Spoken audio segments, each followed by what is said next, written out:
భారతదేశ స్త్రీలందరికీ సావిత్రిబాయి పూలే ఆదర్శనీయమైన మహిళ అని ఆంధ్రప్రదేశ్ రాష్ట్ర ముదిరాజ్ మహాసభ అధ్యక్షులు కనకట్ల రఘురాం ముదిరాజ్ అన్నారు.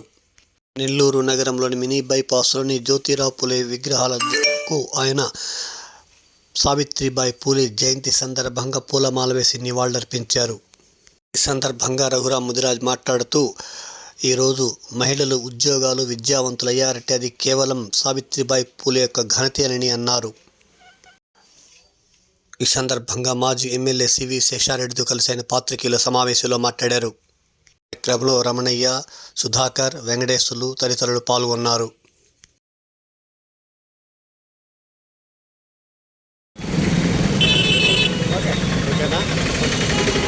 అణగారిన వర్గాల ఆశాజ్యోతి శ్రీమతి స్వర్గీయ సావిత్రిబాయి పూలే గారి 194వ జయంతి పెద్దలు, మాజీ శాసనసభ్యులు మరియు నా మిత్రులు వీళ్ళందరూ ఇక్కడికి వచ్చి ఆమెకి పూలమాల వేసి ఘనంగా నివాళులర్పించడం జరిగింది.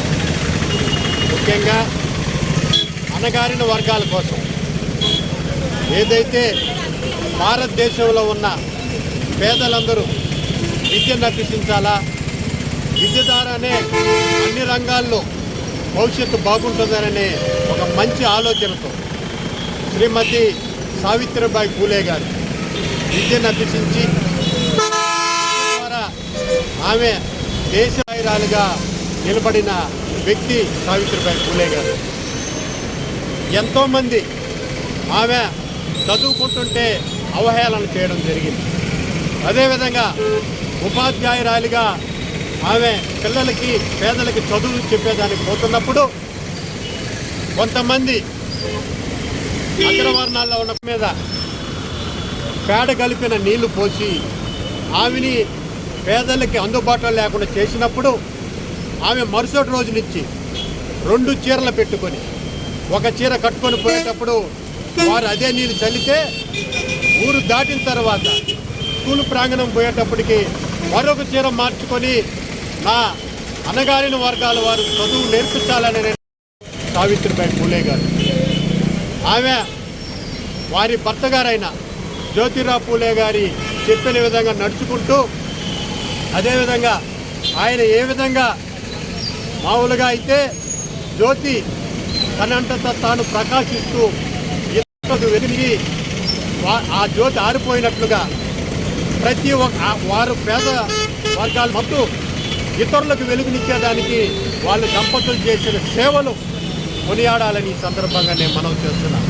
అటువంటి మహోన్నత స్కూల్లో ప్రతి ఒక్కరికి వెలుగులు నింపితో ఈరోజు అణగారిన వర్గాల వారు ఆ విద్య ద్వారా అనేక భవిష్యత్తు తరాలకి మార్గదర్శకంగా నిలుస్తూ ఈరోజు ఒక ఉపాధ్యాయురాలుగా కానీ ఉపాధ్యాయుడిగా కానీ కలెక్టర్ల ద్వారా మహిళలు ఉన్నారని అంటే ఆనాడు సావిత్రిబాయి పూలే గారు చేసిన త్యాగాల ఫలితం.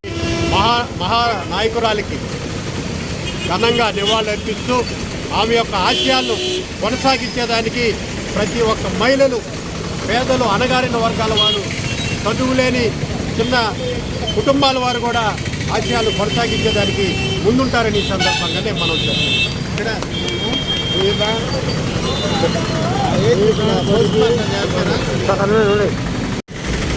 పేద, బడుగు, బలహీన వర్గాల నాయకురాలు శ్రీమతి